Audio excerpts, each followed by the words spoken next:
बिस्मिल्लाहिर्रहमानिर्रहीम। अस्सलामुअलैकुम। 29 न्यूज़ के साथ मैं हूं राबील सैयद। शामिल करते हैं आज की ताज़ा तरीन खबर।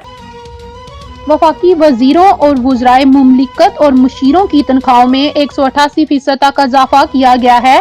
वफाकी वुज़रा ने अपनी और वुज़राए मुमलिकत की तनख्वाहों में इजाफे की समरी मंजूर कर ली। वफाकी वुज़रा और वुज़राए मुमलिकत के अलाउंस और तनख्वाहों के एक्ट 1975 में तरमीम की गई। नए बिल की मंजूरी के बाद वफाकी वजीर मुमलिकत और मुशीर की तनख्वाह 5,19,000 हो गई।